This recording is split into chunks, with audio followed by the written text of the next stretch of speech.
주일학교 때 먹던 음식이 지금도 늘 그리운 것처럼 주일학교 가서 배웠던 찬양이 지금도 순간순간 이렇게 눈물을 나게 하는 참 좋은 것 같습니다. 요즘 찬양은 되게 어려워졌는데 이것도 우리 때는 아주 쉽고 금방 배우고 늘 입에 이렇게 머물고 있었던 것 같아요. 아까 기도하고 난 다음에 공복하고 난 다음에 좋으신 하나님 반주가 나오는데 너무 가슴이 뭉클해가지고 부르고 싶었습니다. 제가 바울 얘기를 계속 하고 있죠. 저는 사실 개인적으로 바울 이러면 우리 아버지 생각이 납니다. 우리 아버지는 교회를 안 다니셨거든요. 교회를 안 다니시고 그렇다고 뭐 교회 다니는 걸 박해하지는 않았지만 종교적인 분은 아니셨습니다. 그런데 몸이 50이 넘으시면서 아프시기 하셨는데 그래서 일도 잘 못하시게 되고 이렇게 됐는데 집에 지내게 되셨는데요. 아들이 하도 이제 광적으로 예수를 믿으니까 이제 영향을 조금씩 받으셔서 눈치가 보이셨는데 어느 날 어떻게 성경책을 집에서 읽고 계시더라고요. 근데 이제 며칠 동안 성경책을 쭉 읽으셔서 어느 날 제가 학교 갔다 왔더니 저를 딱 불러내놓고 저한테 이러시는 거예요. 야, 동만아, 바울이 정말 있었냐? 예수가 정말 있었냐? 그거 어떻게 믿지? 뭐 이렇게 저한테 얘기를 하셔가지고 안 믿어도 돼요. 무슨 말을 서울까지 하면 제가 무시하고 이렇게 갔어요. 뭐 가끔 교회 나오시기도 했다가 한 번 나오고 또 매년 안 나오시고 가끔 딱 그렇게 나오셨다가 안 나오시고 이러셨는데 이제 그 나중에 한 5년을 이제 병원에서 요양생활을 하셨는데요.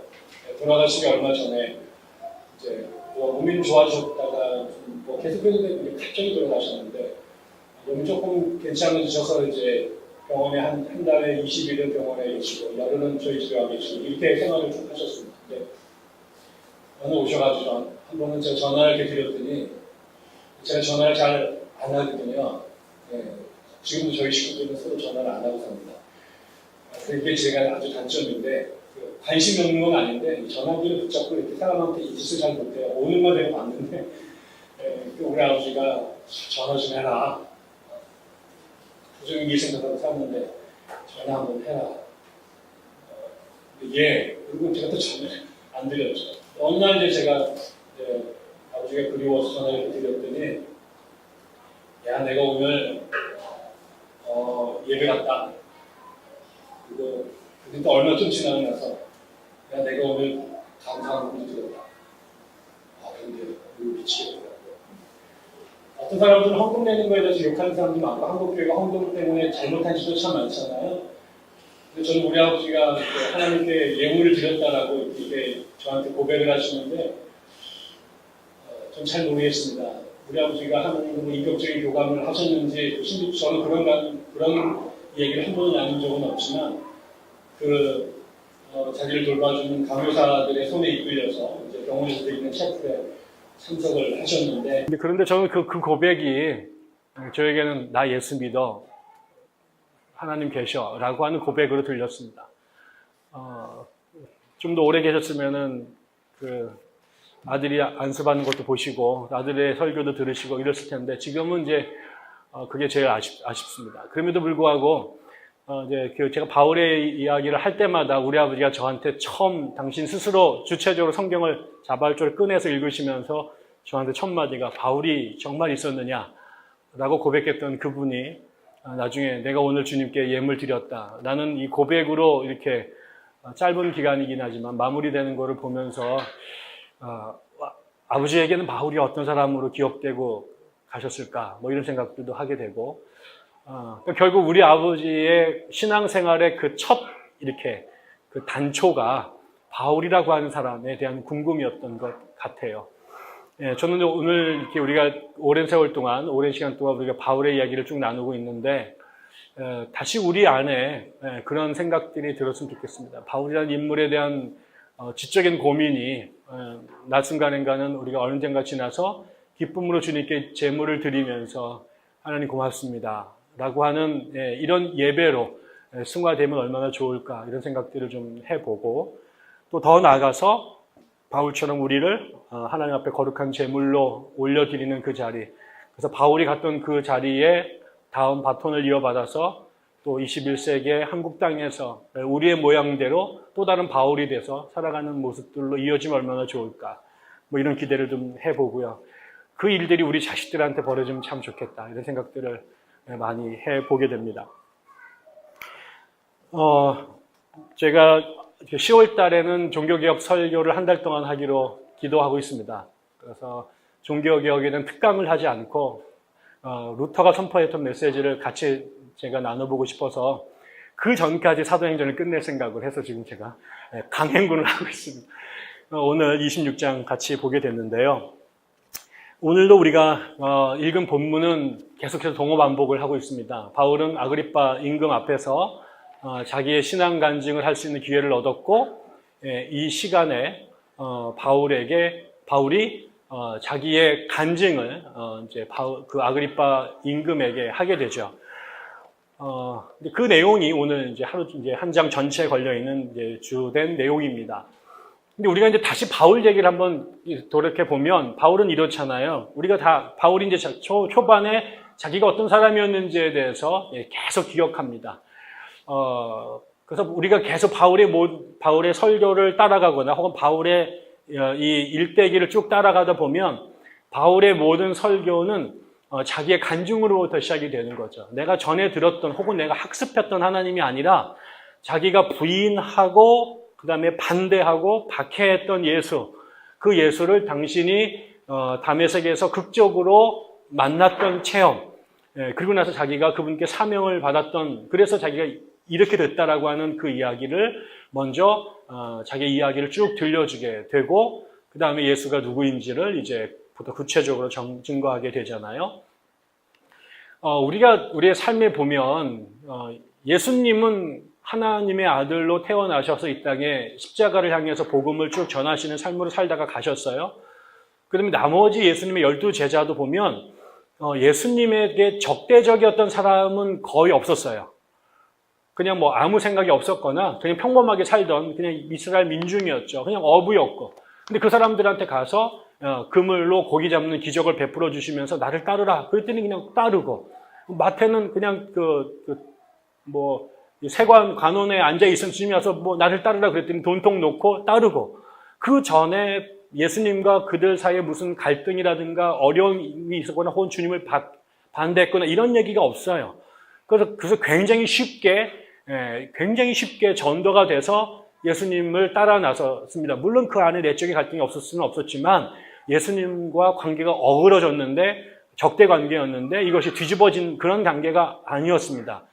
그런데 나중에 예수를 따른 사람들 중에 뒤늦게 이 그룹에 참여했던 바울은 달랐습니다. 바울은 자타가 공인하는, 여기 보면은 자기가 변화된 얘기를 유대인들이 다 알았을 것이다 라고 하는 게 자뻑은 아닐 거예요. 바울은 그 이스라엘 공동체에서 떠오르는 젊은 별이었던 것 같습니다. 나이는 다른 사람도 어렸을지 모르지만 그 태어난 가문, 출신, 그 다음에 머리에 든 것, 그 다음에 그가 가졌던 주님의 나라를 향한 어떤 열정, 열심, 교회를 향한 헌신도 이런 게 금방 탁 뛰잖아요. 그러니까 이 사람이 그 당시에 다른 사람들보다 훨씬 더 이렇게 머리가 툭 튀어나오는 이스라엘 민중들 중에서 그 기스의 아들 이 사울이 훨씬 더 출중했다라고 탁 표현했던 것처럼 아마 그 당시 유대 공동체에서 바울은 아주 정말 군계 일학으로 돋보였던 사람인 것 같아요. 그러니까 바울이 그 교회를 위해서 헌신했던 것을 다 경외의 눈으로 혹은 부러움의 눈으로 그 다음에 기쁜 눈으로 보았고, 그랬던 바울이 확 뒤집어져서 교회를 박해하는 사람으로 되게 되니까 이게 또 사람들한테는 굉장한 가십거리, 우리 오늘날 있으면 텔레비에 나올 만한 일이었던 것 같습니다. 여러분, 제가 그 불교로 개종하면 어떻게 될까요? 가십거리가 될까요? 잊혀지겠죠. 저는 유명하지 않으니까. 근데 그만큼 충격적일 거예요. 그러나 제가 이제 먹고 살기 힘들 거예요. 불교계에서는 굉장히 환영하겠죠. 제가 이제 굉장한 선정거리로 쓸만을 수 있겠지만은, 바로 그런 거와 같겠죠. 조윤기 목사님이 가톨릭으로 개종을 한다. 하용주 목사님이 천도교로 개종한다. 지금 잘 나가는 이찬수 목사님이 원불교 교도가 된다. 이런 거 텔레비에 나올 만한 일일 거예요. 아주 굉장히 어려워. 그래서 이 사람의 일들을 모르는 사람이 없었다라고 자기가 얘기를 합니다. 그러고 나가지고는 자기가 그렇게 죽이려고 했던 예수를 가장 앞에서 가장 급진적으로 전파하는 사람이 됐어요. 그래서 또 유명해지는 거예요. 앞에 있었던 그 일 때문에 그가 회심한 것도 굉장히 센세이셔널한 일이었는데 그 다음에 나가서 조용히 뒤에 찌그러 앉아 있는 게 아니라 맨 앞에 가서 복음을 전하는, 광장에서 제일 시끄럽게 떠드는 영어 표현으로 이게 마우스피스 주님의 입이 돼가지고 막 떠들어대는 사람이 된 거죠. 이상하잖아요. 어떻게 그게 가능했을까? 어떻게 그렇게 신학적으로 기독교의 맹점을 제일 잘 알았을 거예요. 학자였으니까. 이론적으로 제일 정교하게 기독교의 맹점을 알았을 거예요. 그러니까 박해했겠죠. 틀렸다고 확신했으니까.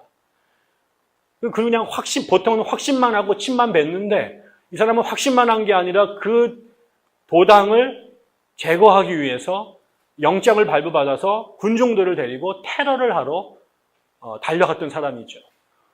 그러니까 지적으로 틀렸다라고 확신했고 확신했던 것을 그냥 마음에 담아두는 게 아니라 몸으로 실천해야 되는 사람이었어요. 바울은. 그러니까 그 틀린 것이 남아서 부정적 영향을 교회에 이스라엘 백성에 끼치는 것을 내버려 두는 것은 이거는 무책임한 거예요. 그럼 반지성적인 거예요. 그러니까 바울이라고 하는 사람의 아주 중요한 그 캐릭터는 지적으로 판단해서 자기가 옳거나 그르다라고 확신하면 그거에 따라서 삶이 따라가서 운동을 해야 되는 거죠. 대부분 사람들은 뒤에서 평가하고 구경하고 말만 하는데 이 사람은 뒷담화로 끝나는 사람이 아니라 입만 비판하는 사람이 아니라 자기가 확신하는 것에 대하여 삶과 몸이 따라가줘야 되는 사람이었어요. 그래서 이스라엘에 살던 사람이 다마스커스까지 올라가가지고 시리아에 있는 그 집단들을 파괴했다. 이게 지네 나라도 아닙니다. 유대인들이 지금 시리아에 가서 이건 해외 원정을 떠나가지고요.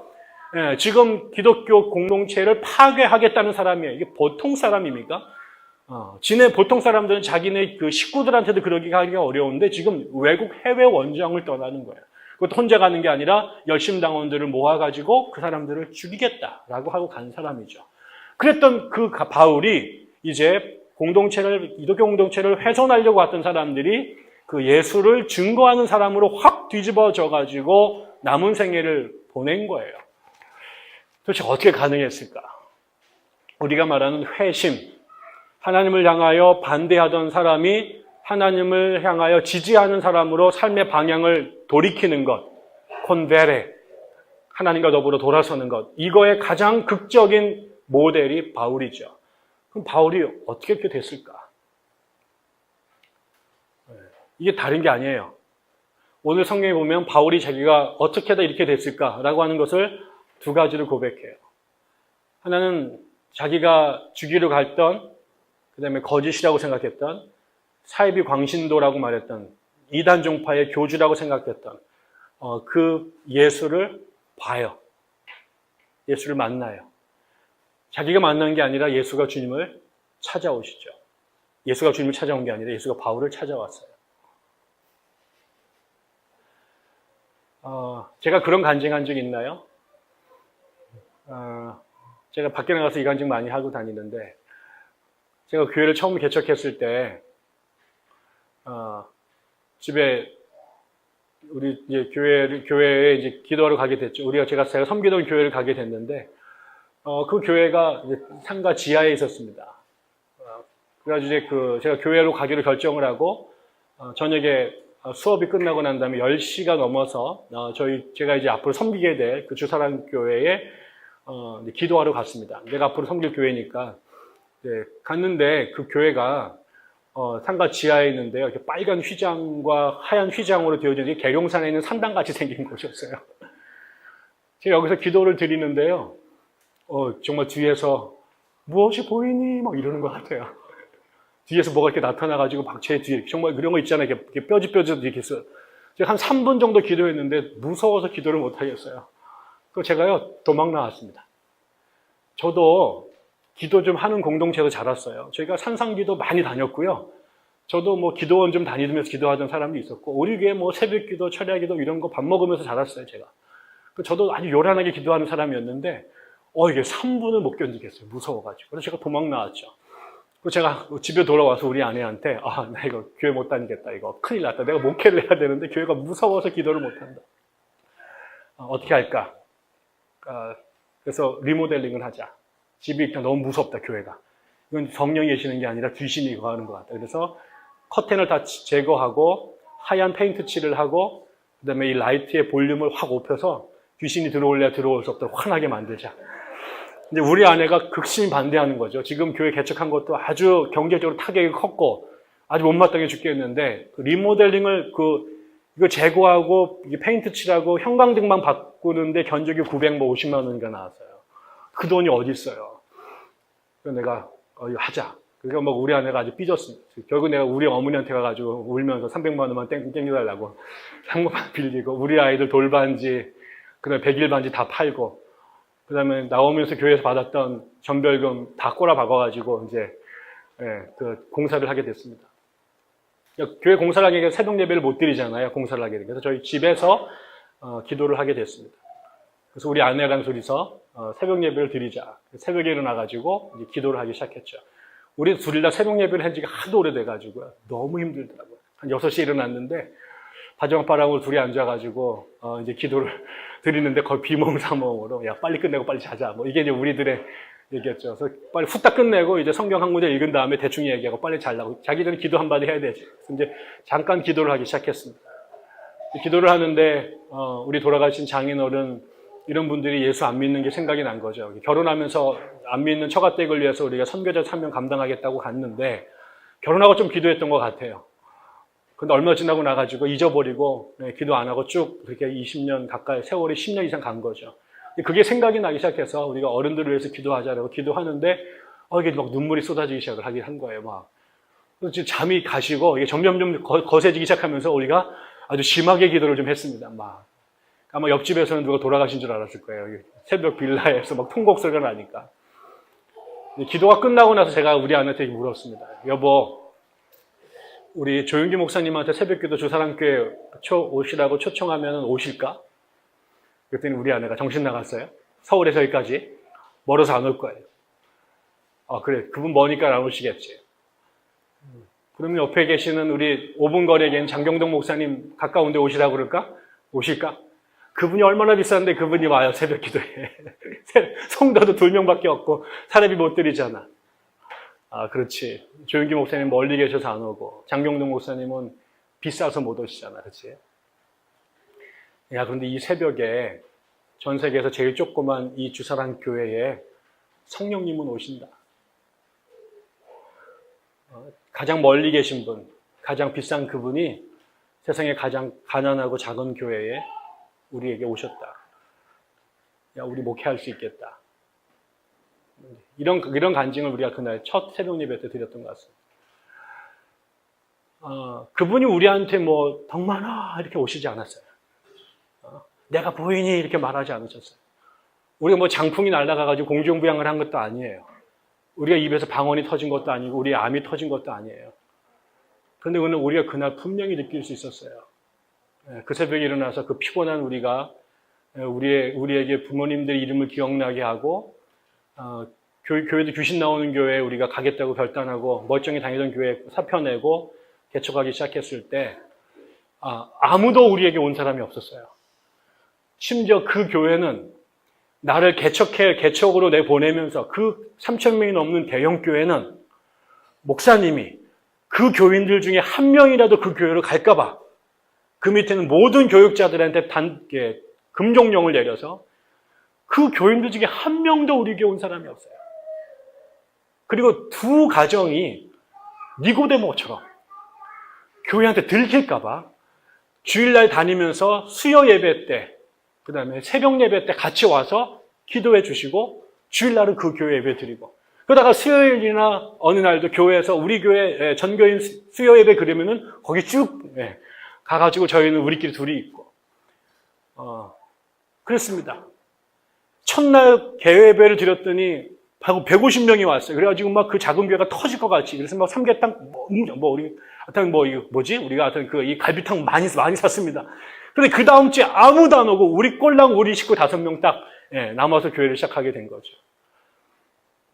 그런데 그 모든 예배에 하나님께서 우리에게 먼저 오셔서 그 작은 교인들이 모이는데 매 시간 설교할 수 있었고 그 자리를 지킬 수 있었거든요. 우리가 하나님을 만난다라는 게 뭘까? 바울은 그분이 툭 나타나셔가지고요. 내가 네가 박해하던 예수다. 네가 왜 박해하냐? 이렇게 말씀해 주셨지만 이런 경험을 모두가 하는 것은 아닙니다. 그러나 이분이 그분이다라고밖에 고백할 수 없는, 그분이 다니신 것 같아. 왔다 가신 것 같아. 그분이 다녀가신 것 같아. 그분이 나를 만드신 것 같아. 라고밖에 고백할 수 없는 그 경험들이, 사건들이 우리 안에 있는 거죠. 하나님이 우리를 만나주시는 방법은 이렇게 바울이 고백할 것만큼 아마 이런 경험이 있다면 우리가 전부 다 부흥 강사로 나서거나 간증 집회를 다니면서 떼돈을 벌 수도 있을지 모르지만 그분이 그렇게 잘 안 오세요. 저도 매주 기도하죠. 하나님 여기 불이 막 확 내려가지고 막 조형무가 한 3m 북 날아가는 경험을 좀 한다거나 내가 설교할 때 막 할 때마다 3초 안에 우리가 모두 다 막 통곡을 하면서 자복하면서 막 죄가 쏟아지고 넘어지고 매주마다 암이 내가 얘를 얘기했는데 얘네 사돈의 8촌까지 암이 다 낫는 역사가 막 벌어지면 좋을 것 같아요. 그런데 그런 일이 별로 안 나타요. 그런데 매주마다 하나님께서 우리를 각자 전혀 다른 모습으로 이분이 그분이었던 것 같다라고 말할 수밖에 없는 경험들, 이게 우리에게 벌어지는 거죠. 여러분 어떨지 모르겠지만은요, 저는 매주 이 자리가 그런 자리입니다. 제가 집에 끝나고 가면요, 아무것도 못해요. 제가 그냥 꼴랑 여기서 30분 설교하는 거잖아요. 그리고 집에 가면은요, 진이 빠져가지고 아무것도 못해요. 그래가지고 멍하게 6시간 정도를 멍 때리고 누워 있습니다. 그런데 제가 끝나고 나서 집에 가면 하나님 너무 감사합니다. 제가 오늘도 그 어렵고 위험한 일을 감당했습니다. 그리고 저를 오늘도 강대상에서 쳐 죽이지 않으시고 저를 살려주셔서 감사합니다. 나 같은 죄인을 오늘 당신께서 말씀을 전할 수 있도록 기회 주시고 도와주셔서 너무 감사합니다. 라는 기도가 제가 끝나고 집에 내려가는 차 안에서 매주 드립니다. 바울이 그 주님을 그는 그렇게 만났습니다. 그러나 우리는 각자 다른 모습으로 그분이 우리를 그렇게 만나주십니다.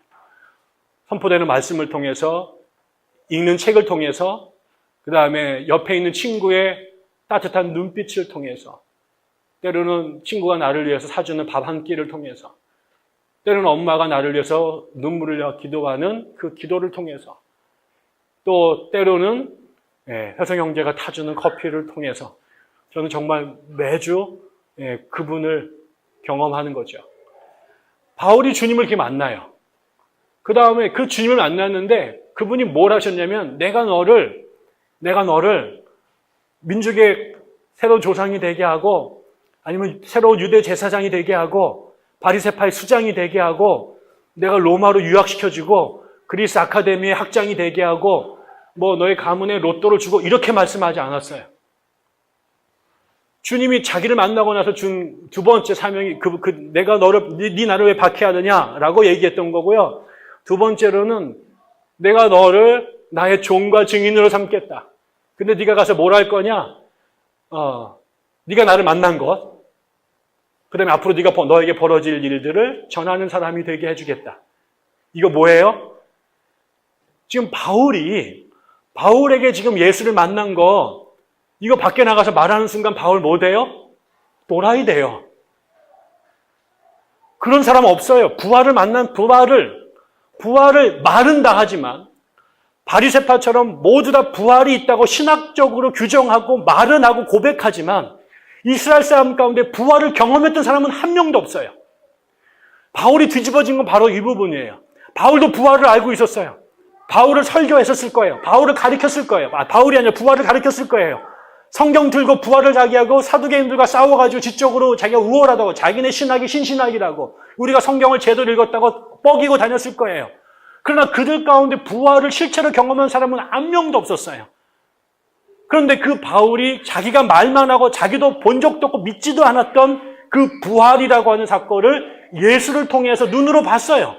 근데 이거를 보고 나가서 예수가 부활했다라고 말하는 순간, 그 다음에 예수가 메시아다라고 말하는 순간, 자기가 지금 그렇게 말하는 사람들을 죽이겠다고 곤봉 들고 쫓아 해외 원정까지 왔던 그 대상으로 자기가 전락되는 거예요. 저놈도 미쳤네. 저놈도 미쳤네. 라는 소리 듣죠. 그래 나중에 듣잖아요. 아그리빠한테.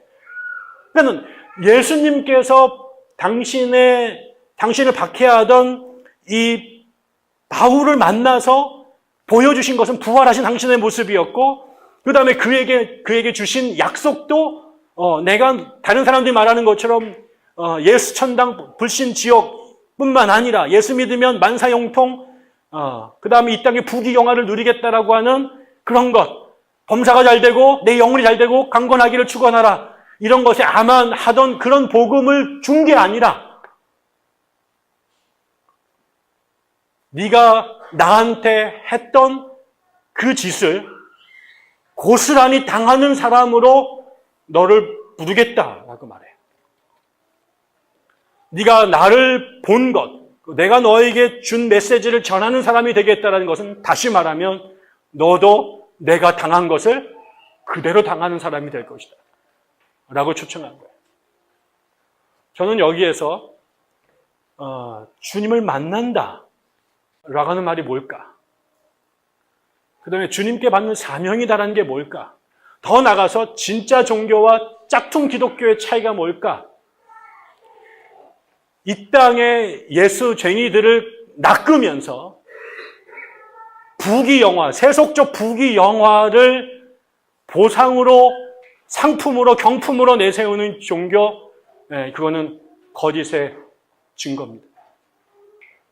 주님은 한 번도 우리에게 이 땅에서의 인간적인, 그 다음에 세속적인 의미의 부귀영화를 약속하신 적이 없습니다.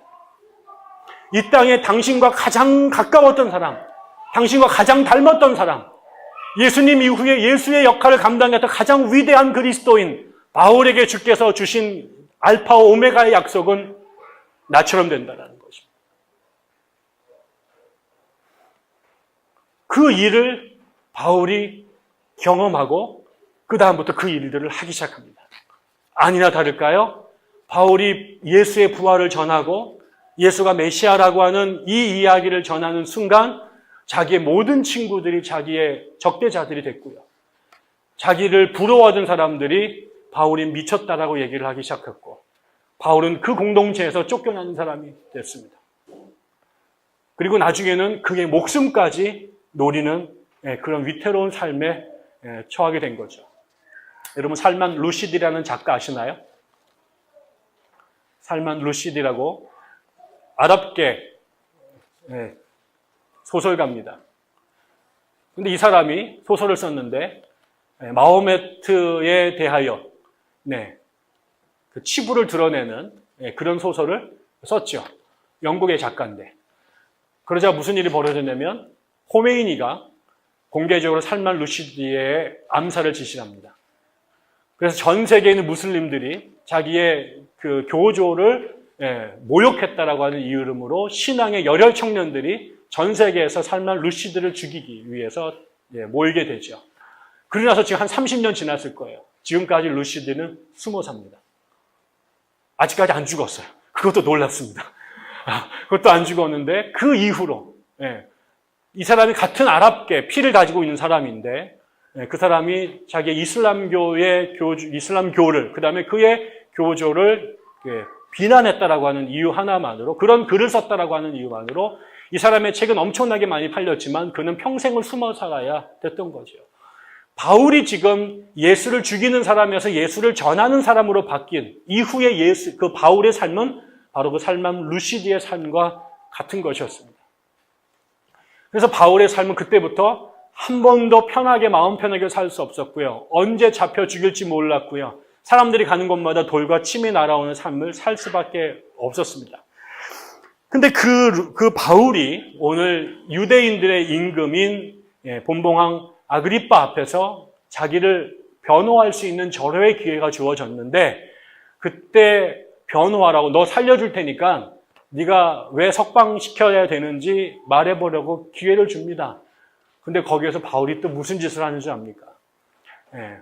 뭐 잘못했다고 그런다거나, 뭐 오해가 있었다든가, 와전됐다고 그러든가, 내가 원래 그런 뜻이 아니었고, 뭐 이러면서 돌이킬 수 있었을 것입니다.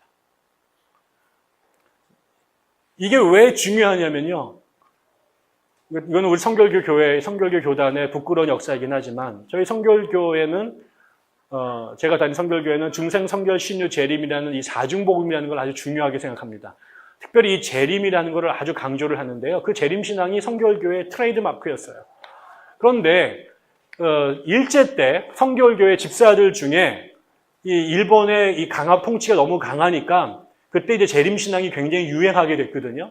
그때 그 성도 중에 몇 명이 교회에서 집사님들이 수요 예배할 때, 금요 철야 때 이분들이 이제 그 설교를 할 기회가 있었는데, 주께서 재림하러 오실 것이다. 다시 오실 왕이 계시다. 일본에 있는 천황이 우리의 임금이 아니라 다시 오실 그분이 우리의 리얼 킹이다. 라고 설교를 했습니다. 그랬더니 총독부에서 이게, 일종의 국가보안법에 위배된다. 일본의 국채를 위태롭게 하는 불량한 발언이다. 그래서 잡아가지고 이 사람들을 감옥에 집어넣습니다.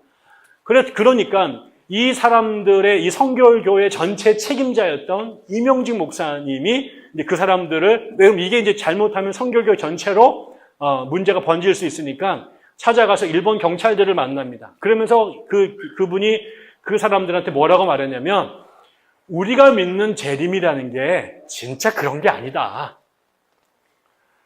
주님이 다시 오시는데 그거는, 그분이 오시는 그 날은 일본 제국을 대체하는 그런 나라가 아니라 영적인 의미에서의 하나님 나라고 영적인 의미의 왕이시다.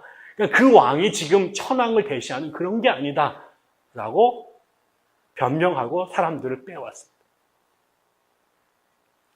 저는 성결교 역사의 가장 수치스러운 날이, 신사참배보다 더 부끄러운 짓이, 우리가 믿는 그 왕을 천황보다 위대한 왕이라고 선언하지 못하고 우리가 꿈꾸는 하나님의 나라가 이 세상과 상관없는 거라고 말하면서 변명하면서 집사들을 빼왔던 그 사람.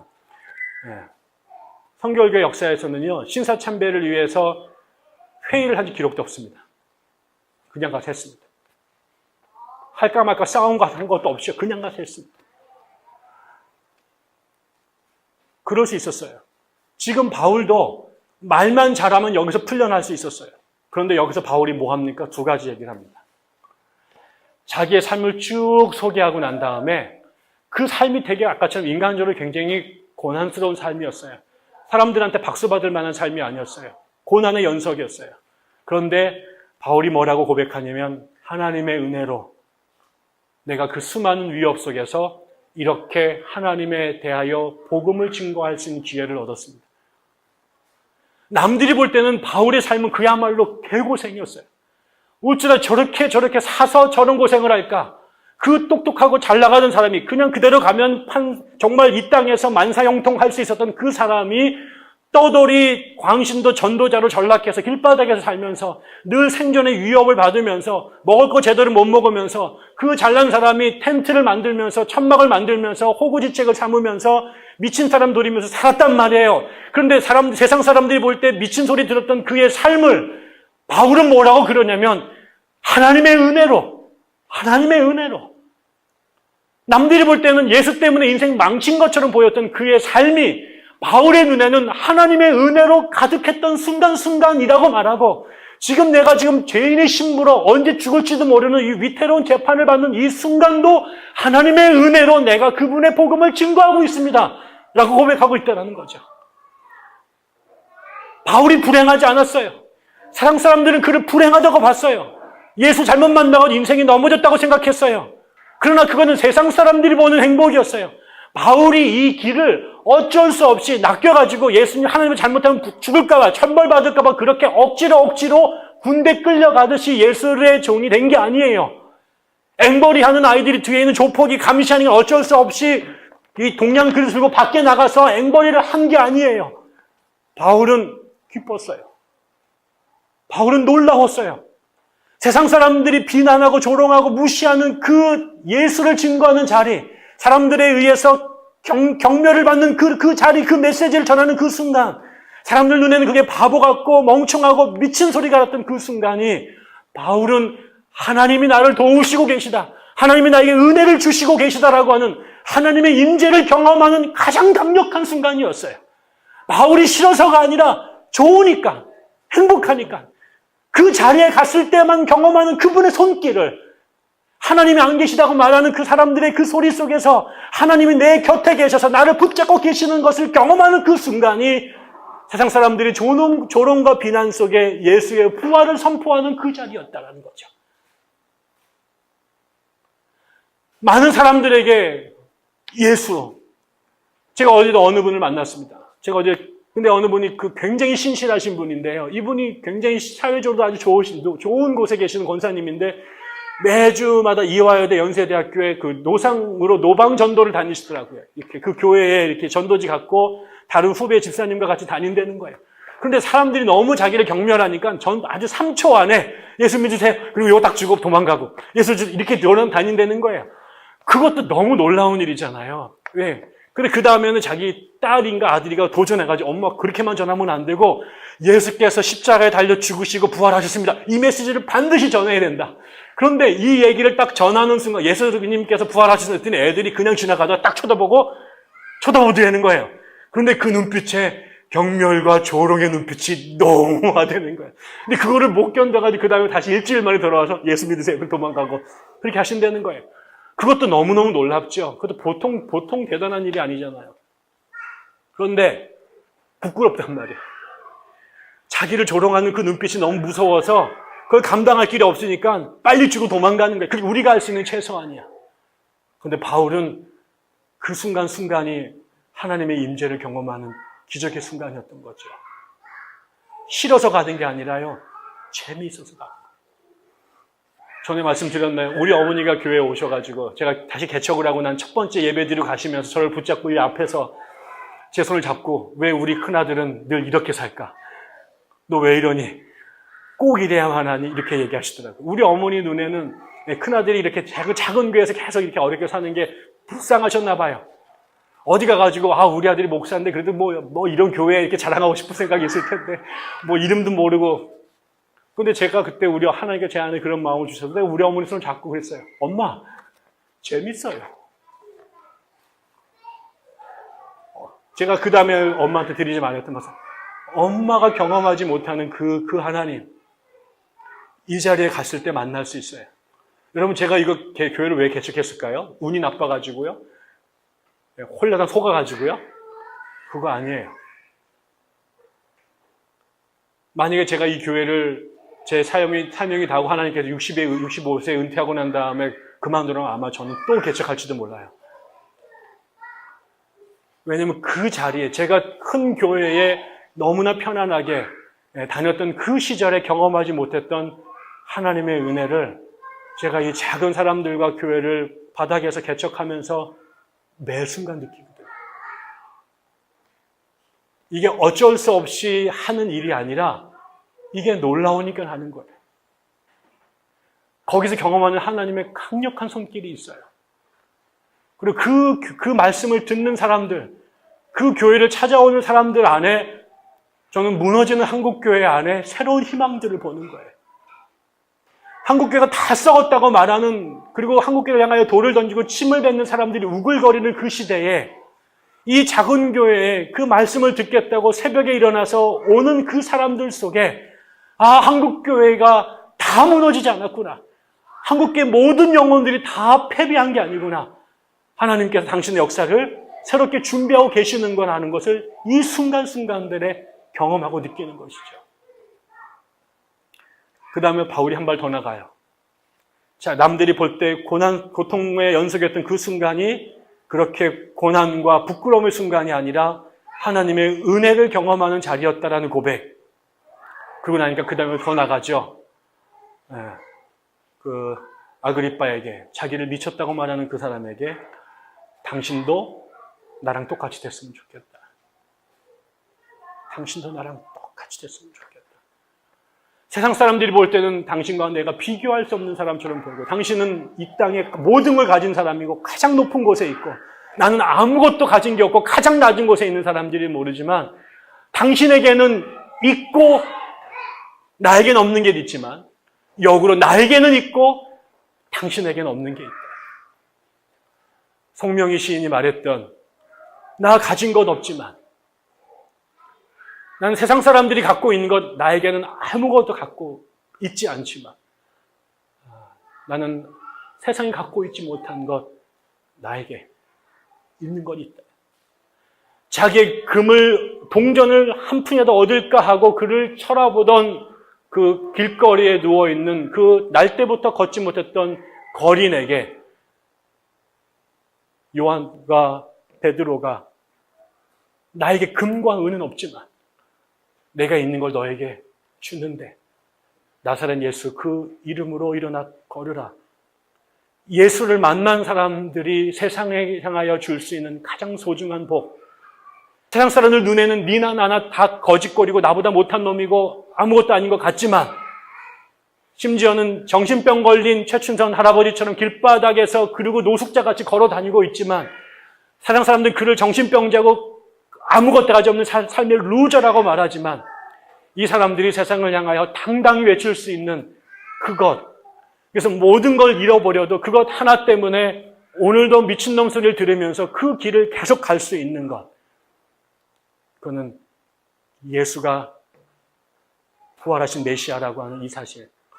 그래서 그분과 더불어 그분의 제자로 그분이 주시는 그 진리의 말씀을 세상과 나누면서 사는 이 삶이, 이 땅에서 제일 좋은 옷을 입고 좋은 것을 먹고 사람들을 지배하고 군림하는 자리에서 떵떵거리고 사는 것보다, 비록 길바닥에서 머리를 땅에다 둘면서 텐트를 만들면서 사람들에게 미친놈이라는 소리를 들으면서 살지라도 내가 당신과 바꿀 수 없는 것이 있는데, 그것은 당신도 나처럼 살았으면 좋겠다.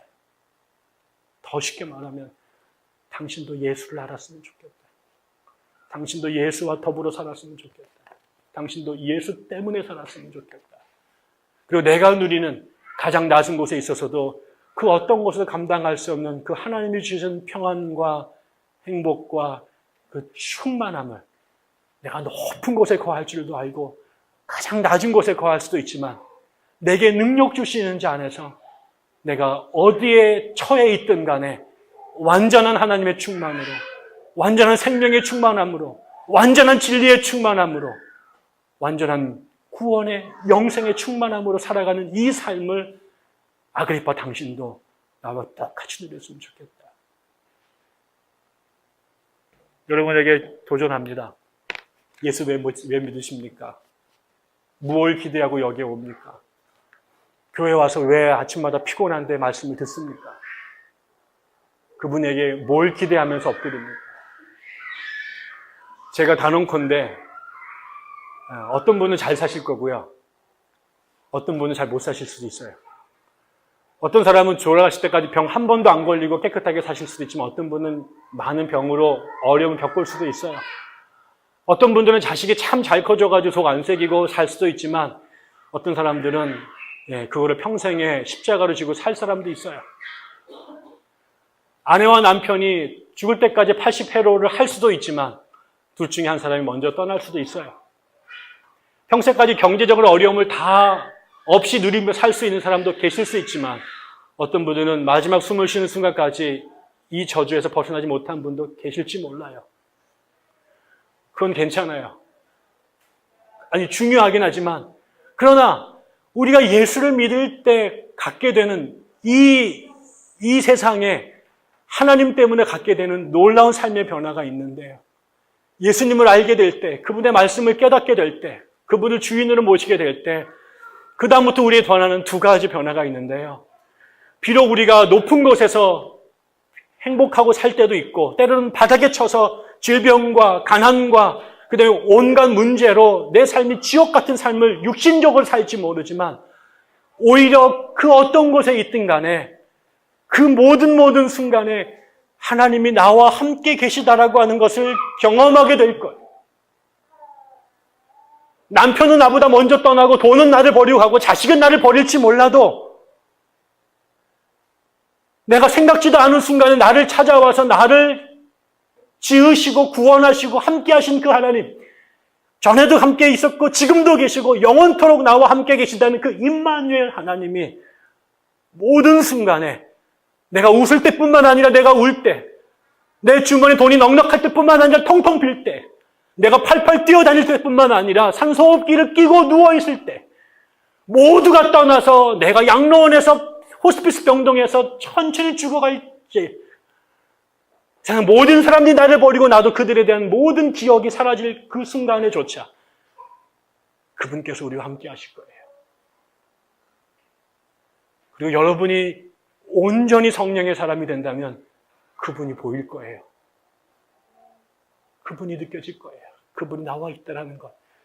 이게 우리가 예수 믿는 첫 번째 축복이고요. 두 번째로는 이 삶을 다른 사람들에게 기쁨으로 나눌 수 있을 거예요. 돈을 쫓아가는 사람, 부부 금실을 쫓아가는 사람, 자식에게 명을 건 사람, 돈을 향해서 올인한 사람들, 그걸 쫓아가는 사람들에게 그들의 어깨를 툭 치고 내게 있는 건 너에게 줄게. 너도 나처럼 됐으면 좋겠어. 너도 예수님 만났으면 좋겠어. 이게 교회에서 교육받은 매뉴얼을 반복하는 게 아니라 내 심장을 저 사람에게 이식시켜주는 심장으로, 나의 뇌를 저 사람에게 놔주는 심장으로, 나의 키드니를 띄어내 그에게 주는 심장으로 정말 내게 있는 건 너에게 주고 싶은데 그게 예수야. 그게 예수야. 라고 말할 수 있는 그 자리. 이 이야기를 하고 싶어서 수십 일을 기도하고 수천 번의 기회를 노리고 수없이 울면서 준비한 그 예수, 그것을 기쁨으로 전해줄 수 있는 그 자리에 갈 수 있었으면 좋겠습니다. 저도 그 자리에 아직 못 갔어요. 저도 복음을 나눈 자리가 부끄러울 수도 있고요. 가끔 가다가는 내가 길을 잃은 것 같을 때도 있어요. 그런데 그때 다시 오늘처럼 말씀을 보면서 내가 다시 처음 내가 그날 그 주사랑교회 개척 예배를 드리고 우리 방에서 새벽 기도를 하면서 나에게 말씀하셨던 것 같은 그분을 다시 떠올리게 되고, 그분과 함께 오늘도 우리에게 주어진 길들을 갈 수 있어야 된다고 되새기는 것처럼 여러분들도 그 길을 그렇게 걸어갔으면 좋겠습니다. 그래서 나중에 처음에 만났을 때는 다 길도 달랐고 농도도 달랐고 그랬는데, 우리가 한 60 정도 넘어서 70 정도 됐을 때 예수 한 50년 정도 믿고 났더니 아이씨, 다 갖고 있네. 다 그렇게 살고 있네. 우리 교회 그런 사람들이 모이는 교회가 됐으면 참 좋겠고, 그래서 말하지 않아도 우리 안에는 예수 때문에 기쁘고 그분 때문에 늘 울지만 또 늘 웃을 수 있는 그런 삶을 살아가고 있는 모습들을 보기를 원합니다. 숫자 많아지지 않아도 괜찮을 것 같아요. 평생 이렇게 카페 돌며 살아도 괜찮을 것 같아요. 그런데 우리가 30년 후에 다시 계속 보았을 때 그때는 지금보다 많이 달라져 있었으면 참 좋겠습니다. 같이 기도할까요?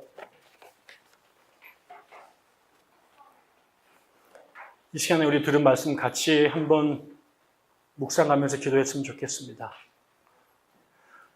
나에게 처음 다가오셨던 주님, 내가 그분을 처음 그렇게 인지하기 시작했던 그날, 그 순간, 내가 그분 때문에 씨름하기 시작했고, 그분 때문에 울었고, 그분 때문에 내가 내 삶이 변하게 됐던 그 첫 시간을 한번 돌이켜봤으면 좋겠습니다.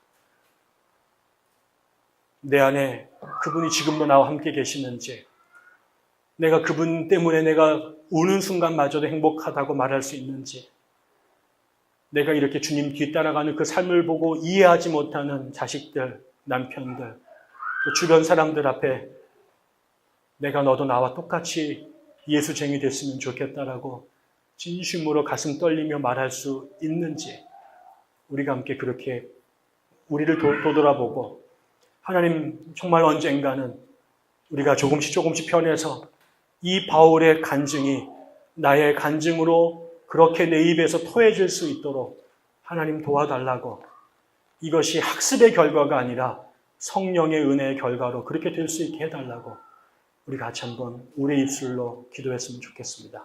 같이 기도하겠습니다. 하나님 아버지, 우리가 함께 말씀을 듣게 하심을 인하여 감사합니다.